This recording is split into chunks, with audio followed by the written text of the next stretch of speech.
Hi everyone, I hope you are doing well and your preparation for board examination 2021 going well. इस video में तो अब हम लोग इस वीडियो में यह देखेंगे कि classification of solids. Classification of solid का जो पिछला वीडियो था उसमें हम लोग ज्योमेट्री के बेसिस पे सॉलिड कितने प्रकार के होते हैं यह पढ़ा। तो वहां पे हम लोग देखे थे कि ज्योमेट्री के बेसिस पे सॉलिड्स दो प्रकार के होते हैं, क्रिस्टलाइन सॉलिड और एमॉर्फस सॉलिड। यहाँ पर हम लोग इंटरमॉलिक्यूलर फोर्स, जो आपके कण होंगे उनके कणों के बीच जो इंटरमॉलिक्यूलर फोर्स लग रहा है उसके आधार पर देखेंगे कि सॉलिड कितने प्रकार के होते हैं। तो शुरू करते हैं अपना यह video on the classification of solid on the basis of intermolecular forces. Intermolecular forces के आधार पर आपके जो सॉलिड होते हैं वह चार तरह के होते हैं। पहला जो है वह आयनिक सॉलिड, दूसरा मेटालिक सॉलिड, तीसरा कोवैलेंट और चौथा आपका मॉलिक्यूलर सॉलिड होता है। तो क्या होता है आयनिक सॉलिड, कौन सा बंध होता है इसमें इसको हम देखते हैं। जो आपका आयनिक सॉलिड होता है उसमें आयनिक बंध होता है जो आयंस के बीच में लगता है, तथा मेटालिक सॉलिड जो होता है वह उसमें कर्नल्स तथा डीलोकलाइज्ड इलेक्ट्रॉन के बीच बंध बनता है और वह मेटालिक सॉलिड का निर्माण करते हैं, जिसे हम मेटालिक बॉन्ड कहते हैं। मतलब जो कर्नल्स तथा डीलोकलाइज्ड इलेक्ट्रॉन के बीच में बंध बनेगा उसे हम क्या बोलेंगे, मेटालिक बॉन्ड बोलेंगे। और उनसे वो जो कण है जो मेटालिक बॉन्ड बना रहे हैं वह किस सॉलिड का निर्माण करेंगे, मेटालिक सॉलिड का निर्माण करेंगे। देन हम फिर देखेंगे कोवैलेंट सॉलिड। इसमें क्या होता है, इसमें एटम्स के बीच में बंध बनता है। इसे हम नेटवर्क सॉलिड के भी नाम से जानते हैं। नेटवर्किंग होती है एटम्स के बीच में, इसे नेटवर्क सॉलिड के भी नाम से जानते हैं। और तीसरा जो सॉलिड है उसे हम मॉलिक्यूलर सॉलिड कहते हैं। मॉलिक्यूलर सॉलिड में मॉलिक्यूल्स के बीच बंध बनता है, मॉलिक्यूलर बॉन्ड बनता है। यह खुद तीन तरह का होता है, hydrogen molecular solid, polar molecular solid और नॉन पोलर मॉलिक्यूलर सॉलिड। तो ठीक है, अब हम आगे बढ़ेंगे और अपना आयनिक सॉलिड देखते हैं। आयनिक सॉलिड कैसा होता है। तो आयनिक सॉलिड जो होता है उसमें आयनिक बंध बनता है। आयनिक बंध किसके बीच में बनेगा, आयनिक बंध जैसा कि नाम से लग रहा है आयंस के बीच में बनता है। तो आयंस जो होते हैं वो दो तरह के हो गए, आपके केटायन और एनायन। तो मैं एक एग्जाम्पल ले रहा हूं, जैसे कि मान लीजिए NaCl जो एग्जाम्पल होता है उसमें Na प्लस है, ठीक है, Na प्लस कोई आपका आयन है और ये आपका कोई क्लोराइड आयन है। ये छोटा रहेगा ये बड़ा रहेगा, इसकी साइज तो छोटी रहेगी, ये क्लोराइड है, इसका एटॉमिक नंबर 17 होता है, साइज भी बड़ी आएगी, ठीक है। तो इनके बीच में जो बंध बनता है इसको क्या बोलेंगे, आयनिक बंध बोलते हैं, आयनिक बॉन्ड बोलते हैं, ठीक है। ये काफी मजबूत बंध होता है, ठीक है। तो इसी कारण से इनकी जो बॉन्ड एनर्जी होती है वो भी काफी हाई होती है। इसको हम तोड़ते हैं तो ये ब्रिटल, एक भंगुर होते हैं ये, ठीक है। जब हम उनको तोड़ेंगे तो ये बड़े बड़े कणों के रूप में टूटते हैं, क्रिस्टल फॉर्म में निकलेंगे, ठीक है। अब हम इनकी प्रॉपर्टी को देख लेते हैं कि इसकी प्रॉपर्टी क्या होती है, आयनिक सॉलिड की प्रॉपर्टी, ठीक है। तो पहली प्रॉपर्टी है they are hard and brittle. तो जैसा कि हम लोग देख रहे हैं NaCl, जिसमें Na और Cl जो है वो एक दूसरे से जुड़े हुए, ठीक है, एक बंध के द्वारा, आयनिक बॉन्ड के द्वारा जुड़े हुए हैं। तो इस कारण से क्या बोलेंगे, ये हार्ड है। और जब हम इन्हें तोड़ते हैं, अगर हम दबाएं, इन पे कोई हथौड़ा चलाएं या प्रेस करते हैं, कोई फोर्स लगा रहे हैं, तो क्या ये जो आयन ये दब जाएंगे, नहीं, ऐसा नहीं होता है। ये जो आयन की दूरी है ये नहीं घटेगी, ये दृढ़ होते हैं, ठीक। तो अगर जब इनके बीच की दूरी नहीं घटेगी, ठीक है, दूरी नहीं घटेगी, तो ये जब टूटेंगे तो एक क्रिस्टल फॉर्म में टूटेंगे, बड़े बड़े क्रिस्टल फॉर्म में टूटेंगे, ठीक है। आप लोग पिछले अभी 10 सालों के पहले अगर आप जाएंगे अपने घर पे पूछेंगे तो बताया जाता, बड़े बड़े जो ढोके आते थे, नमक के ढोके आते थे, बड़े बड़े मोटे मोटे, वो उसी फॉर्म में वो टूटेंगे। उनको बड़े बड़े हथौड़ों से पीट के या पटक के तोड़ा जाता था, ठीक है। तो इस कारण से ब्रिटल मतलब होता है भंगुर, ब्रिटल मतलब होता है भंगुर, ठीक है, भंगुर। ठीक है। हार्ड से यहाँ पे सेंस है दृढ़, ठीक है। तो दृढ़ तो हम समझा चुके हैं पहले पिछले वीडियो में, रिजिड जिसको बोला जाता है कि इनके बीच के जो आयंस जो हैं उनके बीच की दूरी कभी चेंज नहीं होगी, ठीक है। कितना भी हम फोर्स लगाए वो जो आयंस के बीच की दूरी होगी वह सदैव एक समान रहेगी, कभी नहीं बदलेगी, ठीक है। दूसरी जो प्रॉपर्टी होती है, ठीक है, तो देखेंगे इसमें जो दूसरी प्रॉपर्टी होती है वह होती है इंसुलेटर इन सॉलिड स्टेट। तो इंसुलेटर होते हैं सॉलिड स्टेट, इसका क्या सेंस है? अब भाई इंसुलेटर समझने के लिए जैसे ही आपको कोई इंसुलेटर बोलता होगा तो तुरंत आपके दिमाग में आना चाहिए फ्री इलेक्ट्रॉन होना चाहिए वहां पे। तो क्या यहाँ पे फ्री इलेक्ट्रॉन या फ्री आयंस है? नहीं भाई, मैंने बोला कि यहाँ पे जो इलेक्ट्रॉन्स है या जो आयंस है, जो आयंस है वो क्या है, एक दूसरे से बंधे हुए हैं, ठीक है, वे मूव नहीं कर रहे हैं। तो जब ये मूव नहीं करेंगे तो यहाँ पे क्या करंट फ्लो करेगा? नहीं, तो करंट फ्लो नहीं करेगी। तो इसी कारण से सॉलिड स्टेट में ये इंसुलेटर होंगे। फिर जो अगली प्रॉपर्टी है, they are conductor in molten state. Molten state में अगर इनको पिघला दिया जाता है, द्रव अवस्था में हम कन्वर्ट कर देते हैं, तो ये क्या हो जाएंगे, इनके जो आयंस होते हैं वो दूर दूर हो जाएंगे। सॉलिड स्टेट में तो नजदीक थे, इंटरमॉलिक्यूलर फोर्स तेज था, बड़ा था, ज्यादा लग रहा था, पर जब लिक्विड स्टेट में चले गए तो आयंस मूव कर सकते हैं, और मूव करने के कारण इनको क्या बोलेंगे, मोल्टन स्टेट में हो सकते हैं। अब जो नेक्स्ट प्रॉपर्टी है वह है कि अगर किसी भी आपके पोलर सॉल्वेंट में, ठीक है, या एक्वस सॉल्वेंट में हम NaCl को खोलते हैं तो हमको Na+ और Cl आयन मिलेगा, Na+ और Cl सोडियम आयन और क्लोराइड आयन मिलेगा, ठीक है। तो कभी कभी क्वेश्चन आता है कि अगर हम लोग नॉन एक्वस सॉल्वेंट में जैसे कि आपका बेंजीन हो गया, ठीक है, बेंजीन में CCl4 में घोलेंगे तो क्या हमें Na+ और Cl आयन मिलेगा? नहीं, वहां पे नहीं मिलता है, ठीक है। तो जब वहां पे आयंस नहीं मिलेगा तो वो क्या हो जाएंगे, इंसुलेटर हो जाएंगे, वहां पे वह कुचालक की तरह व्यवहार करेंगे। मतलब कहने का ये है तात्पर्य कि अगर हम नॉन एक्वस सॉल्वेंट में आयनिक सॉलिड को खोलते हैं तो यह पाएंगे कि वहां पर वह कुचालक की तरह व्यवहार करेगा, तथा अगर हम किसी एक्वस सॉल्वेंट में आयनिक सॉलिड को खोलते हैं तो वह एक सुचालक की तरह व्यवहार करेगा, ठीक है। समझ में आया? अब हम आगे बढ़ते हैं। नेक्स्ट प्रॉपर्टी जो है वह है मेल्टिंग पॉइंट। तो मेल्टिंग पॉइंट भाई जो बंध है वो काफी मजबूत है, ठीक है। तो मेल्टिंग पॉइंट क्या होगी इसकी, अधिक होगी, तो 1500 केल्विन के लगभग में होती है।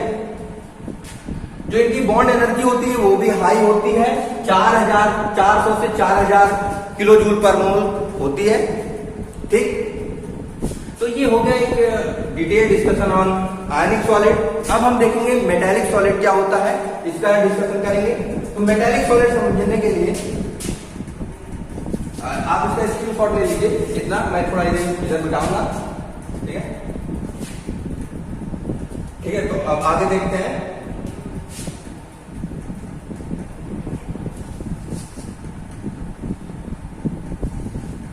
जैसे कि मेटालिक सॉलिड जो है, मेटालिक सॉलिड में मान लीजिए आपका ये Na को कोई आप एलिमेंट ले रहे हैं और उसे आयनाइज कर दे रहे हैं, आयनाइज कर रहे हैं तो क्या हो रहा है, आपके ये Na+ आयन और इलेक्ट्रॉन बाहर निकल जा रहे हैं, वैलेंस इलेक्ट्रॉन को हम बाहर निकाल रहे हैं, ठीक है। तो जब हम सोडियम आयन से वैलेंस इलेक्ट्रॉन को निकालेंगे, जैसे ये आपका सोडियम आयन है, Na है, सोडियम आयन है, Na है, इससे इलेक्ट्रॉन को हम बाहर निकालेंगे, Na+ और प्लस इलेक्ट्रॉन। तो ये जो वैलेंस इलेक्ट्रॉन है, मतलब Na में कितने होते हैं, 281। तो ये जो वैलेंस इलेक्ट्रॉन है, मतलब यहाँ पे होगा 28 और ये हो गया 1 इलेक्ट्रॉन, ठीक है, 1 इलेक्ट्रॉन हो गया, 1 इलेक्ट्रॉन हो गया। तो ये जो इलेक्ट्रॉन होते हैं, ये इलेक्ट्रॉन मतलब डी लोकलाइट या वैलेंस इलेक्ट्रॉन जो है, और कर्नल्स किसे कहेंगे, इसको हम लोग ध्यान देते हैं, ठीक है। कर्नल समझने के लिए देखिए, जैसे कि मान लीजिए मैं ये स्ट्रक्चर बना रहा हूं,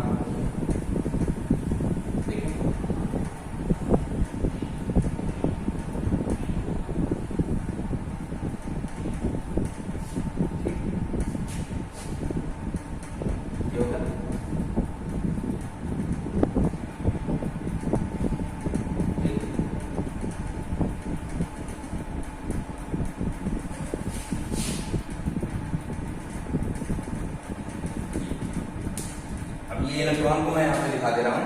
मान लीजिए 2 इलेक्ट्रॉन ये है, 1 इलेक्ट्रॉन ये, 1 इलेक्ट्रॉन ये मूव कर रहा है। यहाँ पे 8 इलेक्ट्रॉन है, सेकंड 1 2 3 4 5 6 7 और 8। ठीक है, ये जो वैलेंस इलेक्ट्रॉन तीसरे सेल में है वो इस तरह से दिखाया जाए। तो मान लीजिए मैंने वैलेंस इलेक्ट्रॉन सेल को इसको ये बोले क्या, valence electron cell, valence electron. ठीक है, तो वैलेंस इलेक्ट्रॉन। अब ये जो आपके इलेक्ट्रॉन है यहां पर, जैसे जब हम इसका कॉन्फ़िगरेशन करते हैं तो क्या आता है, आएगा 1s2 2s2 और 2p6 और 3s1। ठीक है, तो वैलेंस इलेक्ट्रॉन सेल को हम निकाल दिए। मान लीजिए वैलेंस इलेक्ट्रॉन सेल इसमें था 3s था, अब ये 8 इलेक्ट्रॉन 2p में है, सेकंड सब सेल में है। ठीक है, सेकंड सेल में है। ठीक है, तो ये जो इलेक्ट्रॉन है मतलब ये आपके जो सेकंड वाले हैं, या ऐसे बोल सकते हैं ये जो पूरे 8 इलेक्ट्रॉन और ये जो 2 इलेक्ट्रॉन इधर है, इसे हम बोलते हैं इनर कोर। क्या बोलते हैं, inner core electron, inner core electron के नाम से जाना जाता है। और ये आपका क्या होगा, न्यूक्लियस होगा। क्या क्या होगा, न्यूक्लियस होगा। ठीक, तो ये जो आपका मेटालिक सॉलिड होता है, मैंने बताया कि इसमें जो बॉन्ड बनता है वो कर्नल्स और डीलोकलाइज्ड इलेक्ट्रॉन के बीच में बॉन्ड बनता है। ठीक है, मेटालिक सॉलिड में। तो ये जो वैलेंस इलेक्ट्रॉन है ये डीलोकलाइज्ड हो गया। अब ये जो कर्नल्स, यही क्या कहलाता है आपका, कर्नल्स कहलाता है। Inner core electron plus nucleus, inner core electron plus nucleus जो आपका है, यही क्या कहलाएगा आपका, इनर कोर इलेक्ट्रॉन प्लस जो न्यूक्लियस है, यही आपका क्या कहलाता है, कर्नल। ठीक, is that clear, is that clear, ये क्या कहलाएगा, कर्नल्स कहलाएगा। ठीक है, तो कर्नल्स होगा ये, मतलब वैलेंस इलेक्ट्रॉन ये डीलोकलाइज, इन्हीं को हम बाहर निकालेंगे, यही डीलोकलाइजेशन करेंगे। ठीक है, तो ये जो इलेक्ट्रॉन ये वैलेंस इलेक्ट्रॉन हो गए, और ये जो सेल्स के अंदर है उसके बाद जो वैलेंस सेल के बाद जो इलेक्ट्रॉन्स है एट द न्यूक्लियस, वो क्या कहलाएंगे, आपके कर्नल्स कहलाएंगे। ठीक है, तो ये हो गए आपके कर्नल्स। तो कर्नल्स और जो वैलेंस इलेक्ट्रॉन है, डीलोकलाइज्ड इलेक्ट्रॉन है, उनके बीच में जो बंध बनेगा, उनके बीच में जो बंध बनेगा वो क्या कहलाएगा, मेटालिक बॉन्ड कहलाएगा, और वो वे मेटालिक सॉलिड का निर्माण करेंगे। ठीक है, ये समझ में आ रहा है। अब क्या, जैसे कि ये जो Na+ है, ठीक है, तो इसको क्या हम लोग कर्नल बोलेंगे जी, एकदम, जैसे क्या बोल सकते हैं, कर्नल्स बोल सकते हैं, कर्नल ये, ठीक है, कर्नल। ठीक है, लेकिन जब हम मेटालिक सॉलिड में पढ़ेंगे, जब हम मेटालिक सॉलिड में जो आपके आयंस बनेंगे, मेटालिक सॉलिड में जो आयंस होंगे, मेटालिक सॉलिड में जो आयंस होंगे, वही क्या कहलाएंगे, कर्नल्स कहलाएंगे। ठीक है, मेटालिक सॉलिड में, आयनिक सॉलिड में आपका जो आयंस है वो थोड़ी ना कहलाएगा कर्नल्स। यहाँ पे जो मेटालिक सॉलिड में जो आयंस होंगे, उन्हीं को हम क्या बोलेंगे, कर्नल बोलेंगे। Is that clear. ठीक है, अब हम देखते हैं कैसे ये वर्क करता है। इसे मैं रिमूव करूंगा, इधर लिख देता हूं। तो देख लीजिए, अगर ये मान लीजिए कोई Na का आपका ब्लॉक है इस तरह से,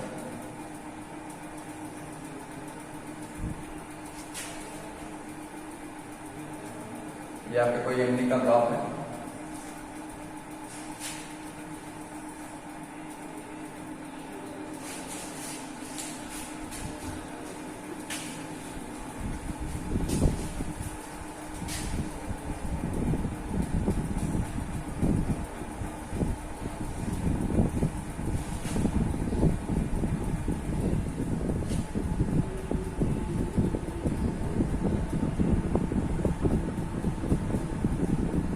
ठीक है, ये आपका Na का ब्लॉक है। ठीक, इस ब्लॉक में Na मतलब ये जो आपके जो कर्नल्स हैं वो ऐसे यहाँ पे होंगे, कर्नल्स यहाँ अपना घूम रहे होंगे, ये कर्नल्स यहाँ इस वाले क्षेत्र में, मतलब इस रीजन में, इस रीजन में अपना कर्नल इस तरह होंगे और इनके बीच में कौन होगा, डीलोकलाइज इलेक्ट्रॉन अपना फ्रीली मूव करना होगा, डीलोकलाइज इलेक्ट्रॉन अपना फ्रीली मूव कर रहा होगा। ठीक है, इसमें अब यहाँ पे कहीं अपना इधर इधर इधर इलेक्ट्रॉन की अपना होगा। ठीक है, क्या होगा यहाँ पे कर्नल्स के बीच में इलेक्ट्रॉन मूव कर रहे होंगे, घूम रहे होंगे फ्रीली, इलेक्ट्रॉन मूव कर रहे होंगे। ये कोई Na का हमने ब्लॉक दिया, Na का ब्लॉक है ये, ठीक है, Na का ब्लॉक है। अब इसमें क्या हो रहा है, जो आपके कर्नल्स हैं और इलेक्ट्रॉन मूव कर रहे हैं। ठीक है, तो अब ये जो बीच में बंद बनता है, मतलब मान लीजिए ये आपका क्या हो गया, दो कर्नल है और ये कर्नल और ये कर्नल है, ये कर्नल है, ये कर्नल है। अब इसके बीच में जो इलेक्ट्रॉन फ्री आएगा, इलेक्ट्रॉन जो फ्रीली इलेक्ट्रॉन आएंगे वही क्या कहलाएंगे आपको, ये किसका निर्माण करें, यही जो बन रहा है यही क्या कहला रहा है आपका, मेटालिक बॉन्ड। यही क्या कहला रहा है आपका, मेटालिक बॉन्ड कहला रहा है। ठीक है, ये जो बंद बन रहा है यही क्या कह रहा है, मेटालिक बॉन्ड। तो हम ऐसे भी समझ सकते हैं कि ये बर्गर सभी लोग खाए होंगे। ठीक है, बर्गर में क्या होता है, तो ऊपर वाला जो पार्ट होता है पाव का, ठीक है, ऊपर वाला पाव मतलब ऊपर पार्ट जो होता है पाव का, और बीच वाला जो जो नीचे वाला लोअर पार्ट होता है उसके बीच में पूरा मसाला अपना जो भी पनीर और ये जो भी मसाला डालेंगे वो इलेक्ट्रॉन्स है। ठीक है, वो इन दोनों को जोड़े रखता है, ऊपर वाले को और बीच वाले को, ठीक है, नीचे वाले को जोड़े रखता है। ठीक है, तो जो जोड़ता है वही क्या कहलाता है, मेटालिक बॉन्ड। ठीक है, तो वहां पे जो भी मसाला होगा वो मेटालिक बॉन्ड है, और यहाँ पे क्या है, कर्नल्स और जो फ्रीली इलेक्ट्रॉन मूव कर रहे हैं, डीलोकलाइज इलेक्ट्रॉन है, वो इन दोनों को जोड़ रहे हैं, तो क्या कहलाएंगे, मेटालिक बॉन्ड कहलाएंगे। ठीक है, तो इज दैट क्लियर, ये हो गया आपका मेटालिक बॉन्ड। ठीक है, ठीक है, तो अब हम कुछ प्रॉपर्टी देख लेते हैं इसकी, मेटालिक बॉन्ड की। ठीक है, मेटालिक सॉलिड की प्रॉपर्टी देख लेते हैं। तो मेटालिक सॉलिड, पहली प्रॉपर्टी हम ये बोल सकते हैं कि metallic solid kernels plus delocalise electron से मिलकर बनता है, कर्नल्स प्लस डीलोकलाइज इलेक्ट्रॉन से मिलकर बनता है। दूसरी प्रॉपर्टी जो है वो है मैलिएबल और डक्टाइल। मैलिएबल से क्या तात्पर्य है, अब मान लीजिए जैसे हम इस पे हथौड़े से मारे, ठीक है, ये जो कर्नल्स हैं इन पे हम हथौड़े से इस ठोस पे, ये जो मेटालिक सॉलिड था या आयरन था, तो आयरन पे हमने हथौड़े से मारा तो क्या आयरन टूट जाता है, जैसे NaCl आपका नमक का ढोका था वो टूट जा रहा था, तो क्या आपका आयरन टूट जाता है, नहीं टूटता है, वो पिचक जाता है। ठीक है, तो क्या होता है, अब ये जो कर्नल्स से ये दब गए, दूसरे कर्नल इसके बीच में आ गए, ठीक है, दूसरे कर्नल इसके बीच में आ गए, ठीक है, तो ये दब जाता है, क्या होता है, दब जाता है, फंस जाते हैं। ठीक है, तो इसी को बोलते हैं मैलिएबल। क्या बोलते हैं, मैलिएबल। दूसरी प्रॉपर्टी होती है डक्टाइल। डक्टाइल से क्या तात्पर्य है, डक्टाइल से कहते हैं। ठीक है, तो डक्टाइल से तात्पर्य यह है कि इसमें क्या होती है, इसको हम पीट के चादर के रूप में, पीट के किसके रूप में बना सकते हैं, चादर के रूप में फॉर्म में, पतला से पतला इसका फॉर्म बना सकते हैं। जैसे आपके घर पे गेट लगा होगा या कोई भी चीज, कोई भी जहां पे हम लोहे को पीट के पतला कर देते हैं, पतले फॉर्म में बदल देते हैं। ठीक है, तो वही क्या कहता है, डक्टाइल कहलाता है। तो ये समझ में आ गया, मैलिएबल मतलब जो कर्नल से धस जाएंगे, दूसरे कर्नल उसके बीच में आ जाते हैं। ठीक है, तो मैलिएबल प्रॉपर्टी रखते हैं। दूसरी है डक्टाइल। फिर है तीसरा हार्ड इन नेचर, ये हार्ड होते हैं नेचर में। चौथी प्रॉपर्टी है good conductor of electricity and heat.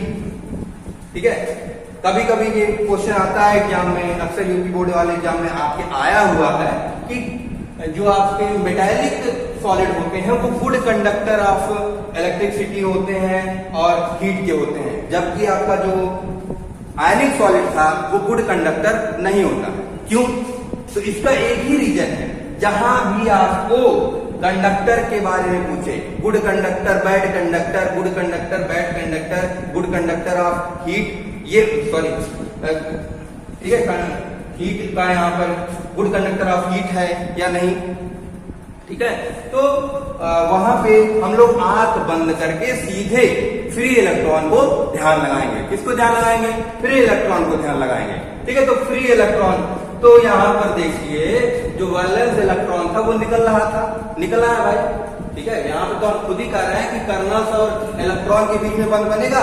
ठीक है, तो कर्नल्स और इलेक्ट्रॉन के बीच में जब बंद बनेगा तो मतलब जो इलेक्ट्रॉन आपका घूम रहा था तो वो तो फ्री है, तो जब फ्री है तो यहाँ पे हम इलेक्ट्रोड लगाए और इलेक्ट्रोड जैसे ही मान लीजिए आप सब कोई यहाँ से तार निकाले, यहाँ से जोड़े, यहाँ से जोड़े, इसको निगेटिव टर्मिनल से इसको पॉजिटिव टर्मिनल से जोड़ देते हैं, तो इलेक्ट्रॉन सारे अब जो इधर उधर मूव कर रहे थे सब, मतलब जो टोटल इलेक्ट्रॉन है, ठीक है, वो सीधे आपके पॉजिटिव इलेक्ट्रोड की तरफ भागना शुरू कर देंगे। तो जब यहाँ से इलेक्ट्रॉन इस तरफ मूव करना शुरू करेगा, पॉजिटिव इलेक्ट्रोड की तरफ इलेक्ट्रॉन मूव करना शुरू करेगा, तो करंट जो है उसके अपोजिट डायरेक्शन में फ्लो करना शुरू कर देगा।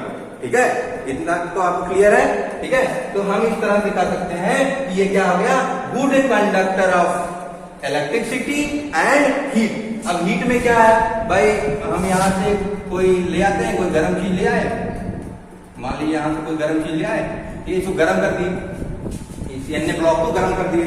अब क्या हो रहा है, इसमें फ्री इलेक्ट्रॉन मूव कर रहे थे, फ्री इलेक्ट्रॉन जहां मूव कर रहे थे, एक इलेक्ट्रॉन गर्म हुआ, फिर दूसरा आया, दूसरा इलेक्ट्रॉन, तीसरा आया, इस तरह से सारे इलेक्ट्रॉन यहाँ पे गर्म हो जाएंगे और ये कंडक्शन, एक तरह से इसमें कंडक्शन होगा, संवहन होगा हीट का। किसका होगा, हीट का। तो ये क्या है, गुड कंडक्टर ऑफ हीट है। इसीलिए जब अगर आप केतली में चाय बनाते हैं, ठीक है, केतली में चाय बनाते हैं, तो जब बीच वाला पहले नीचे गर्म होता है, गैस के नीचे गर्म होगा, आपका जो गैस है केतली रखा और नीचे गर्म होगा, ठीक, धीरे धीरे धीरे धीरे जो हैंडल होता है वो भी गर्म हो जाता है। काहे गर्म हो गया, क्योंकि वो गुड कंडक्टर ऑफ हीट है, गुड कंडक्टर ऑफ हीट है, उसमें जो इलेक्ट्रॉन है वे कंडक्शन के द्वारा गर्म हो जा रहे हैं। ठीक, तो ये हो गया। ठीक है, अब हम इसकी जो बॉन्ड एनर्जी होती है वह 70 किलो जूल से 1000 किलो जूल पर मोल तथा मेल्टिंग पॉइंट जो होता है वह 800 किलो जूल से 1000 किलो जूल होता है। ठीक है, तो इसे आप नोट कर लीजिए, स्क्रीनशॉट ले सकते हैं इसका। ठीक, तो अब हम लोग कोवेलेंट सॉलिड के बारे में पढ़ेंगे। क्या होता है कोवेलेंट सॉलिड, तो शुरू में मैंने बताया कि आपको जो एटम्स होते हैं उनके बीच में जो बॉन्ड बनता है वह कोवेलेंट बॉन्ड कहलाता है। क्या कहलाता है, कोवेलेंट बॉन्ड। तो वो जो बॉन्ड बनाएंगे, मतलब जो एटम है वह कोवेलेंट बॉन्ड बना रहा है, अब उनसे मिलके जो भी सॉलिड का निर्माण होगा, उन एटम से जो भी सॉलिड का निर्माण होगा उसे क्या बोलेंगे, कोवेलेंट सॉलिड। ठीक है, तो उसका अगर हमको एग्जांपल लेना है तो उसका जो पहले डिफिनेशन जो हो जाएगा, they are made of they are made of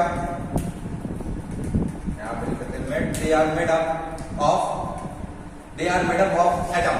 किससे मिलके बने हुए हैं, एटम से मिलके बने हुए हैं।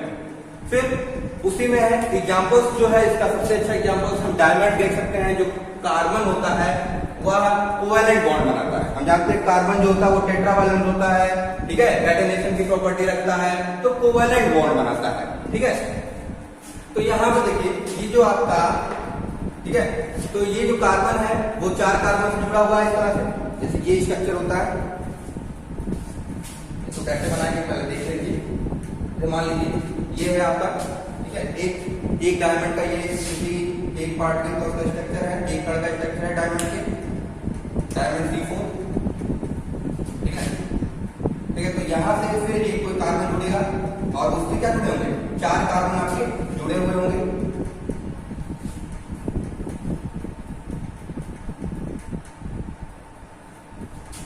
तो ये हो गया। अब फिर इससे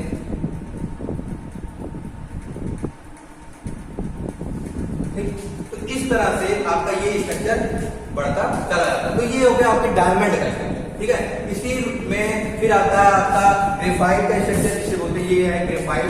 ठीक है, तो इसके बीच में तो कोवेलेंट बॉन्ड हो गया। अब यहाँ पे हम देखते हैं ये है आपका किसका, ग्रेफाइट। ये होता है ग्रेफाइट का स्ट्रक्चर है। ठीक है, तो ग्रेफाइट का स्ट्रक्चर कुछ इस तरह से होता है। ठीक है, तो ग्रेफाइट के स्ट्रक्चर में जैसे कि यहाँ पे देखिए ये जो बंध बन रहा है कार्बन कार्बन के बीच में जो बंध बना है, इसमें डीलोकलाइज्ड इलेक्ट्रॉन घूमते रहते हैं। ठीक है, लोग कहते हैं कि इसमें डीलोकलाइज्ड जो इलेक्ट्रॉन है वो घूमते रहते हैं। क्यों घूमते रहते हैं, कैसे घूमते रहते हैं, अभी बता देता हूँ।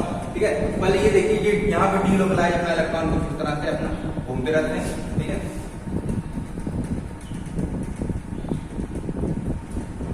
डीलोकलाइजेशन होता है इलेक्ट्रॉन का। ठीक, तो ये हो गया आपका ग्रेफाइट का स्ट्रक्चर। तो ये आपका एक पूरा ग्रेफाइट का एक पार्ट है, एक ग्रेफाइट का स्ट्रक्चर है। ठीक है। और इसी तरह से कई सारे ग्रेफाइट के जो मॉलिक्यूल्स हैं, जो एटम्स हैं, वो इस तरह से जुड़े होते हैं। और कौन सा बंध उनके बीच में लगता है, वो होता है वान डेर वाल फोर्स। उनके बीच में क्या कार्य करता है, वान डेर वाल फोर्स, ठीक है। तो अब जो ग्रेफाइट है वो तो कार्बन से मिलकर बना हुआ है, तो ये तो कोवेलेंट बॉन्ड बना रहे हैं, मतलब जो कार्बन कार्बन के बीच में बंध बन रहा है वो कोवेलेंट बॉन्ड है। लेकिन एक ग्रेफाइट दूसरे ग्रेफाइट से वान डेर वाल फोर्स से जुड़ा होता है, ठीक। अब हम इसकी कुछ प्रॉपर्टी देख लेते हैं। जो प्रॉपर्टी होती है, they are hard in nature, ठीक है, ओके, तो सही है, they are hard in nature. Property जो है, प्रॉपर्टी में देख लीजिए, they are hard in nature. इनकी जो प्रॉपर्टी होती है, ये हार्ड होते हैं नेचर में, ठीक। दूसरी जो प्रॉपर्टी है, ये है poor conductor of electricity and heat. तो फिर वही बात आ गई, सर क्या यहाँ फ्री इलेक्ट्रॉन है, नहीं है। तो जब फ्री इलेक्ट्रॉन नहीं है भाई, सारे कार्बन शेयरिंग में चले गए, कोई खाली नहीं बचा हुआ है, तो कोई मूव भी नहीं करेगा। और जब मूव नहीं करेगा तो पुअर कंडक्टर ऑफ इलेक्ट्रिसिटी हो गए। तो जब पुअर कंडक्टर ऑफ इलेक्ट्रिसिटी है, कोई यहाँ पे कुछ मूव नहीं कर सकता है, सब जहां पे हैं वहीं पड़े हुए हैं, ठीक है। तो ये क्या होते हैं, हीट के भी पुअर कंडक्टर होंगे। बट एक प्रॉब्लम ग्रेफाइट के साथ होती है। तो जो ग्रेफाइट है वो एक्सेप्शन में आ जाता है, ग्रेफाइट जो है वह एक्सेप्शन में आ जाता है, एक्सेप्शन में आ जाता है। कौन, ग्रेफाइट, ठीक है, ग्रेफाइट। तो ग्रेफाइट जो होता है वह इसका एक्सेप्शन होता है, ठीक। इनकी जो बॉन्ड एनर्जी होती है, बॉन्ड एनर्जी 150 से 500 किलो जूल पर मोल होती है। मेल्टिंग पॉइंट जो होता है वह काफी, मेल्टिंग पॉइंट जो होगा, मेल्टिंग पॉइंट जो होता है इसका वह 4000 किलो जूल, 4000 केल्विन होता है। बहुत ज्यादा इसकी मेल्टिंग पॉइंट होती है, ठीक है। मेल्टिंग पॉइंट जो होती है इसकी वो बहुत ज्यादा होती है। तो अब इसके बाद हम लोग जो चौथा सॉलिड है, क्लासिफिकेशन ऑफ सॉलिड में जो चौथा सॉलिड है, मॉलिक्यूलर सॉलिड के बारे में पढ़ेंगे। अब हम लोग मॉलिक्यूलर सॉलिड के बारे में पढ़ेंगे, ठीक है। तो मॉलिक्यूलर सॉलिड जो होता है वो मॉलिक्यूल से मिलकर बना होता है। मॉलिक्यूलर सॉलिड भी 3 तरह के होते हैं, ठीक है। Hydrogen molecular solid, polar molecular solid और नॉन पोलर मॉलिक्यूलर सॉलिड। तो अब हम इसका डिटेल डिस्कशन करेंगे कि हाइड्रोजन मॉलिक्यूलर सॉलिड क्या होता है तथा पोलर और नॉन पोलर मॉलिक्यूलर सॉलिड क्या होते हैं, ठीक है। तो हाइड्रोजन मॉलिक्यूलर सॉलिड, ठीक है। हाइड्रोजन मॉलिक्यूलर सॉलिड भी मॉलिक्यूल से मिलकर बना होता है। इसमें भी जो मॉलिक्यूल्स होते हैं उनके बीच में मॉलिक्यूलर बॉन्ड ऐड करता है, ठीक है। तो अब हम देख लेते हैं hydrogen, hydrogen bonding. Hydrogen bonding आपको केमिकल बॉन्डिंग में मैंने पढ़ाया था, काफी अच्छे से बताया था कि हाइड्रोजन बॉन्डिंग क्या होती है, ठीक है। तो एक बार फिर से डिस्कशन कर लेते हैं हाइड्रोजन बॉन्डिंग के बारे में, ठीक। जैसे कि ये इलेक्ट्रोनेगेटिव जो क्रम है, फ्लोरीन इज मोस्ट, फ्लोरीन, फिर ऑक्सीजन, Cl, Br, ठीक है।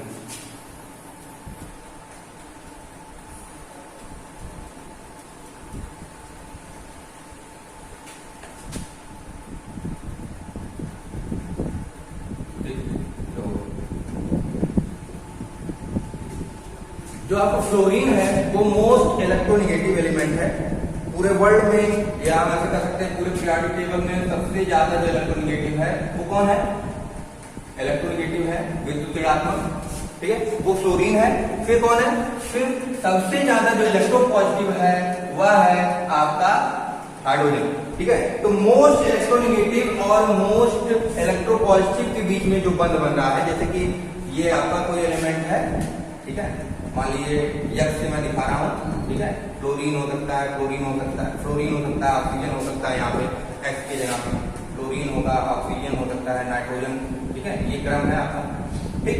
तो ये जब मोस्ट इलेक्ट्रोपॉजिटिव के साथ बंध बना रहा है, ठीक है, तो यहाँ पे क्या होता है, अब जो मोस्ट इलेक्ट्रोनेगेटिव में क्या होता है, जो शेयरिंग होती है इलेक्ट्रोनेगेटिव उसे कहते हैं, जो sharing of pair of electron है उनको अपनी तरफ खींच लेता है, और जब अपनी तरफ यह खींच लेता है तो इसके ऊपर स्लाइटली निगेटिव और इसके ऊपर स्लाइटली पॉजिटिव चार्ज आ जाता है। ठीक है, अब हम कोई दूसरा जो मॉलिक्यूल है वह कैसा होना चाहिए। ठीक है, हाइड्रोजन बॉन्डिंग के लिए दो कंडीशन होती है। पहली कंडीशन, इलेक्ट्रोपॉजिटिव के साथ मोस्ट इलेक्ट्रोनेगेटिव एलिमेंट जुड़ा होना चाहिए। ठीक है, फिर दूसरी जो कंडीशन है इसके साथ, दूसरी जो कंडीशन अगर है, जो दूसरी कंडीशन है उसमें हम जो एलिमेंट होना चाहिए हाइड्रोजन से जो एलिमेंट जुड़ेगा, ठीक है, उसके पास, ठीक है, जैसे मान लीजिए वह एलिमेंट कोई भी एलिमेंट है, मान लीजिए बी एलिमेंट है, बी एलिमेंट के ऊपर या तो लोन पेयर हो, लोन पेयर ऑफ इलेक्ट्रॉन हो, या लोन इलेक्ट्रॉन हो, या निगेटिव चार्ज हो,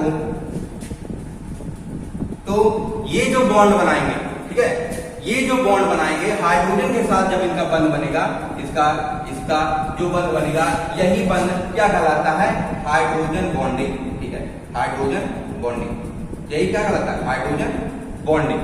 ठीक, क्या हो, उसके पास लोन पेयर इलेक्ट्रॉन हो, लोन इलेक्ट्रॉन हो, या निगेटिव चार्ज वाला स्थिति है, तो अगर उसके साथ मॉलिक्यूल्स के साथ हाइड्रोजन का बॉन्डिंग हो रहा है तो वहां पर क्या कहलाएगी, हाइड्रोजन बॉन्डिंग कहलाएगी।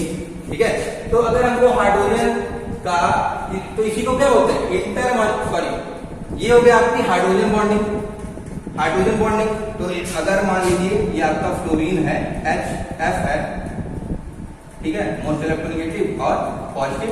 अब इसके साथ जो हम क्लोरीन को जोड़ देते हैं, ठीक है, क्लोरीन के पास क्या होता है, electronegative element, sorry lone pair of electron होते हैं। ठीक है, क्या होता है, लोन पेयर ऑफ इलेक्ट्रॉन होता है। तो ये जो बंध बनेगा ये फ्लोरीन के कारण से बन रहा है, और इसी जो बंध को हम क्या बोलेंगे, इसी बॉन्ड को हम क्या बोलेंगे, हाइड्रोजन बॉन्ड बोलेंगे।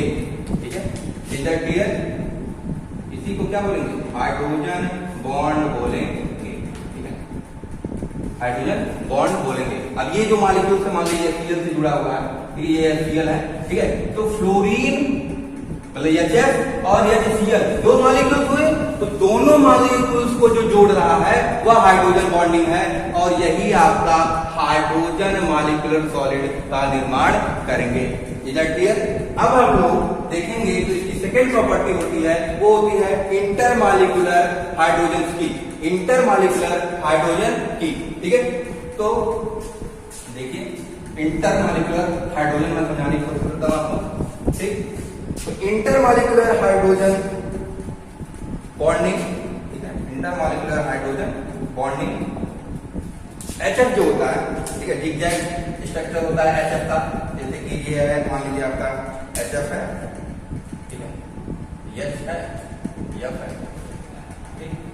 अब इसके साथ यहाँ पे मान लीजिए ऐसे डॉट डॉट डॉट, ठीक, फिर यहाँ पे H है, तो फिर F है, फिर यहाँ पे डॉट डॉट डॉट, ठीक है, फिर यहाँ पे H है, F है, फिर ऐसे ही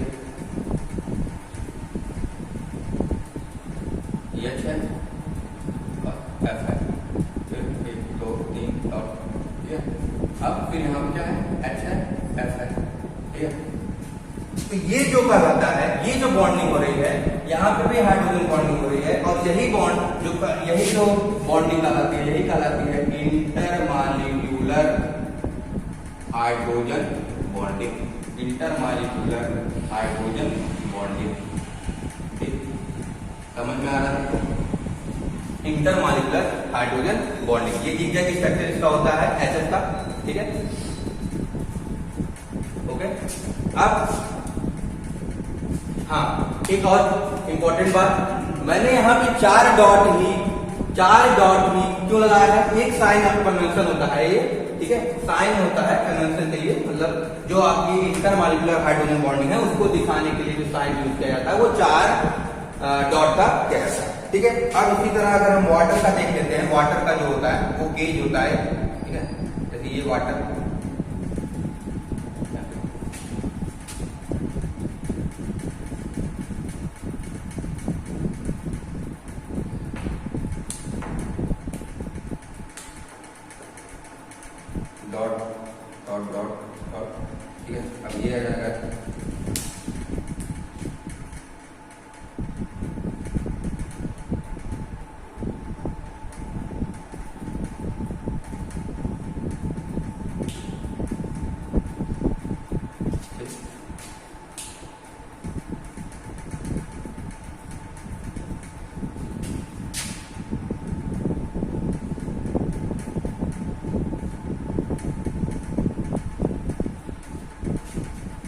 तो ये जैसे ये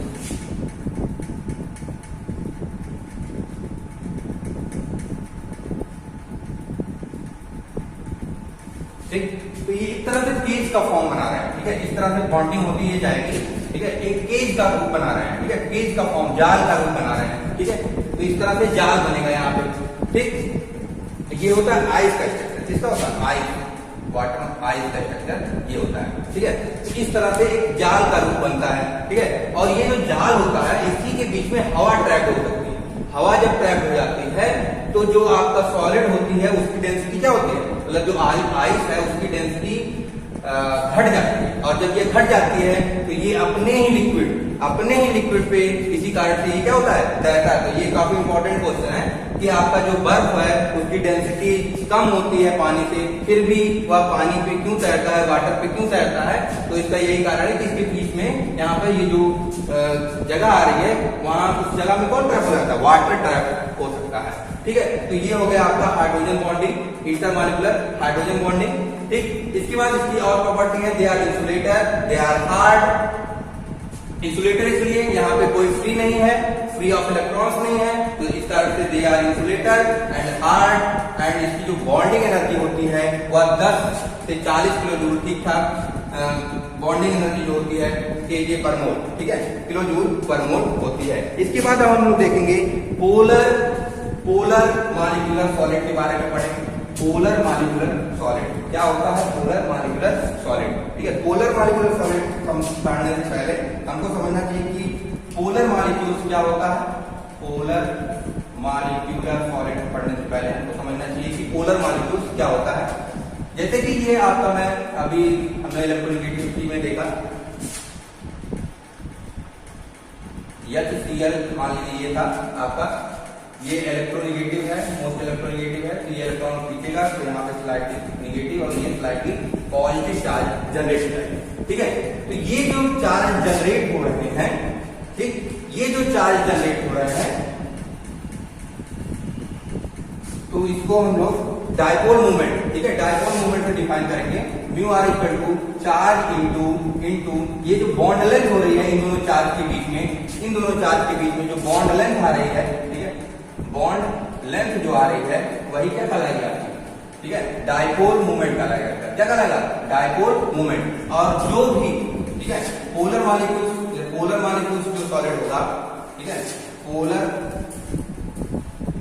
मॉलिक्यूलर जो सॉलिड होगा उसकी जो डायपोल मूवमेंट होगी, वो क्या होगी, जीरो नहीं होगी, ठीक है, जीरो नहीं होगी। और जो आपका नॉन पोलर मॉलिक्यूलर सॉलिड होगा उसका जो डायपोल मूवमेंट होगा वो क्या होगा, जीरो होगा, ठीक है। तो जिसका डायपोल मूवमेंट, ठीक है, पोलर मॉलिक्यूलर सॉलिड समझने के लिए आपको डायपोल मूवमेंट आना चाहिए, ठीक है। डायपोल मूवमेंट क्या है, कैसे होगा, जो आपके एटम्स हैं, ठीक है, दो एटम्स जुड़े हुए हैं किसी बंध में, ठीक है, तो यहाँ पे जो मोस्ट इलेक्ट्रोनेगेटिव होगा उसके ऊपर स्लाइटली नेगेटिव, इसके ऊपर स्लाइटली पॉजिटिव, तो एक तरह से ये डायपोल मूवमेंट का निर्माण कर रहे हैं। दो चार्ज एक कुछ दूरी पे रखे हुए हैं, ठीक है, तो एक डायपोल का निर्माण कर रहे हैं, ठीक है।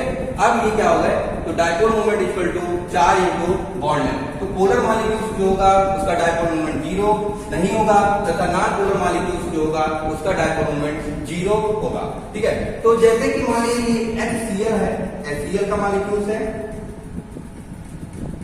HCl का मॉलिक्यूल्स है, ठीक है, इन दोनों के बीच में क्या होगा, डायपोल इंटरेक्शन होता है। ये जो इंटरेक्शन होता है उसको हम बोलते हैं डायपोल इंटरेक्शन। केमिकल बॉन्डिंग में हम लोग पढ़े थे, ठीक है, डायपोल इंटरेक्शन के नाम से जानते हैं, ठीक है, ठीक है। पोलर मॉलिक्यूलर सॉलिड पढ़ रहे हैं, ठीक है, इसका ये एग्जांपल है। तो यहाँ पे डायपोल इंटरेक्शन होता है। इसकी जो प्रॉपर्टी है, ठीक है, इसकी जो प्रॉपर्टी है, they are soft in nature, they are soft in nature, ठीक, they are soft in nature,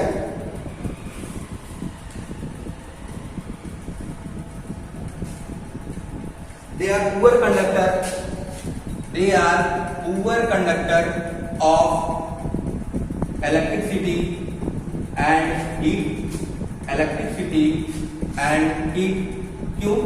ठीक है, फिर से वही रीजन, फ्री ऑफ इलेक्ट्रॉन नहीं है, कोई भी इलेक्ट्रॉन मूव नहीं कर रहा है, कोई आयन मूव नहीं कर रहा है, कोई इलेक्ट्रिसिटी और हीट के ये they are poor conductor of, यहाँ पे हम पढ़ा रहे हैं conductor of electricity and heat.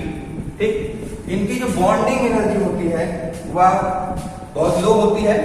ठीक है, बॉन्डिंग एनर्जी जो होगी वो 5 से 10 किलो जूल, 5 से 10 किलो जूल पर मोल होती है। ठीक, और जो मेल्टिंग पॉइंट होता है वह लो होता है, मेल्टिंग पॉइंट इज लो। ठीक है, इनका जो मेल्टिंग पॉइंट होगा वह लो होगा।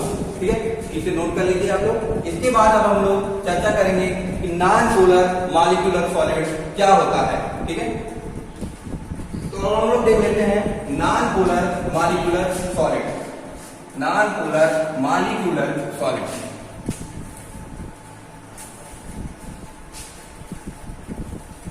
नॉन पोलर मॉलिक्यूलर सॉलिड भी मॉलिक्यूल्स के बीच में लगता है जहां पर डायपोल मूवमेंट जो होता है वह जीरो होता है। क्या होता है? डायपोल मूवमेंट आपका क्या होना चाहिए? नॉन पोलर मॉलिक्यूलर सॉलिड में जो डायपोल मूवमेंट होगा मॉलिक्यूल्स के बीच का, डायपोल मूवमेंट होगा, सॉरी, जो डायपोल मूवमेंट होगा मॉलिक्यूल्स का वह क्या होगा? डायपोल मूवमेंट जो होगा वह जीरो होगा। ठीक है, जीरो होगा। ये एग्जाम्पल जो है इसका वो हो सकता है CO2 है। ठीक है, CO2। ठीक है, BeCl2 हम ले सकते हैं, BeCl2, CH2। ठीक है, इस तरह से एग्जाम्पल्स हैं इसके। ठीक, नॉन पोलर मॉलिक्यूलर सॉलिड। ठीक है, नॉन पोलर मॉलिक्यूलर सॉलिड में क्या हो रहा है? ठीक, अब जैसे कि ये मैं एग्जाम्पल लेता हूं कार्बन डाइऑक्साइड का। तो कार्बन डाइऑक्साइड में यहां पर अब हम देख रहे हैं ये इलेक्ट्रोनेगेटिव है, तो इलेक्ट्रॉन इसकी तरफ मूव करेंगे, मतलब इसके ऊपर स्लाइटली नेगेटिव चार्ज आएगा, इसके ऊपर स्लाइटली पॉजिटिव, यहाँ पे भी स्लाइटली नेगेटिव और स्लाइटली पॉजिटिव। ठीक है, तो डायपोल मूवमेंट को दिखाने के लिए जो डायरेक्शन होता है वेक्टर में वो कुछ इस तरह से होता है, पॉजिटिव टू निगेटिव की तरफ, पॉजिटिव टू निगेटिव की तरफ, पॉजिटिव टू निगेटिव की तरफ हम लोग बढ़ेंगे। ठीक है, तो यहाँ पे जो आपका डायपोल मूवमेंट है वो क्या हो जा रहा है? जीरो हो जा रहा है। डायपोल मूवमेंट जीरो हो जा रहा है। अरे भाई, जितना इधर जब हम बढ़ रहे हैं तो डायपोल मूवमेंट क्या आएगा? नेट डायपोल मूवमेंट जीरो हो जाएगा। ठीक, तो इनका इस कारक से ये क्या हो जाएंगे? डायपोल मूवमेंट जब जीरो हो जाएगा तो इसे हम बोलते हैं नॉन पोलर मॉलिक्यूलर सॉलिड। ठीक है, अब जैसे ये आपका कोई CO2 का मॉलिक्यूल्स है, CO2 के मॉलिक्यूल्स हैं, CO2 के मॉलिक्यूल्स हैं। ठीक, इनके बीच में जो इंटरेक्शन हो रहा है, ठीक है, इनके बीच में जो इंटरेक्शन हो रहा है वह कौन सा होता है? उसको हम बोलते हैं लंदन फोर्सेस, लंदन फोर्सेस,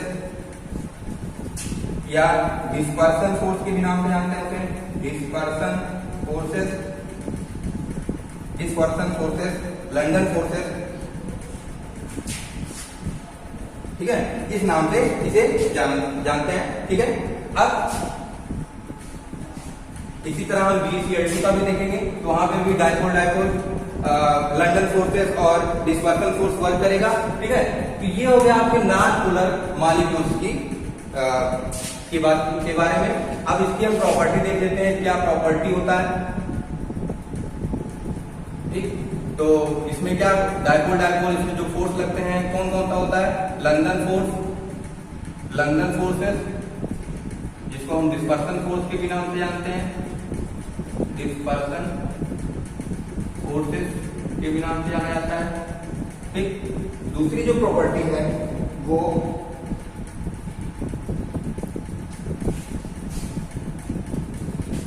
ठीक, इसी को हम लोग वांडरवाल फोर्स भी कहते हैं। क्या बोलते हैं? वांडरवाल फोर्स भी बोला जाता है इसी को, वांडरवाल फोर्स के भी नाम से जानते हैं इसको,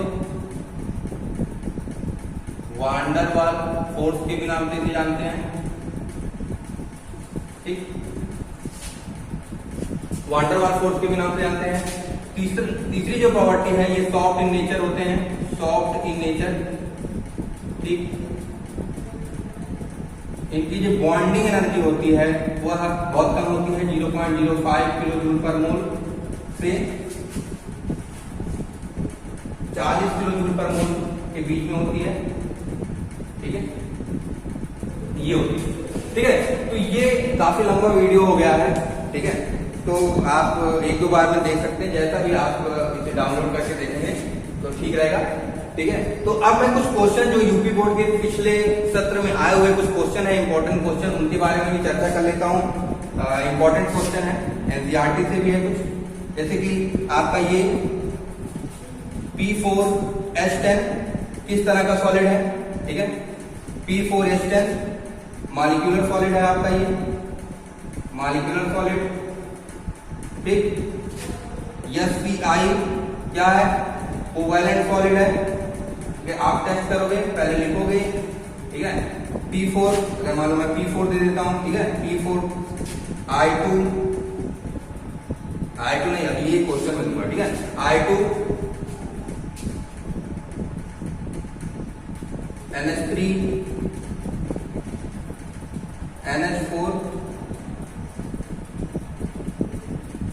NH4 होल 5 PO4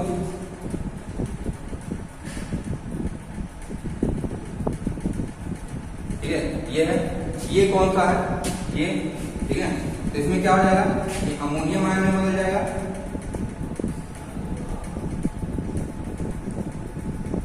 ठीक ठीक है, तो ये क्या हो जाएगा, इसका नाम हो जाएगा आयनिक सॉलिड, आयनिक सॉलिड। ठीक, तो और ये जो P4 होता है, इसका कुछ स्ट्रक्चर इस तरह से होता है। P4 जो होता है उसका स्ट्रक्चर ये होता है, P4 इसका स्ट्रक्चर ये है। ठीक है, ये होता है P4 का स्ट्रक्चर। ये भी एक तरह से आपका क्या है, मॉलिक्यूलर सॉलिड है, मॉलिक्यूलर सॉलिड है। ठीक है, तो ये हो गया आपके classification of solid on the basis of inter molecular forces. अब आप लोग मुझे कमेंट में बताएंगे कि H2, Br2 और I2 किस तरह के सॉलिड है। ठीक है, कमेंट आना चाहिए, इसका कमेंट मिलना चाहिए मुझे कि कौन कौन से ये सॉलिड है, H2, Br2 और I2 किस प्रकार के ये सॉलिड होते हैं। ठीक है, तो पढ़ाई करते रहिए, हैप्पी लर्निंग।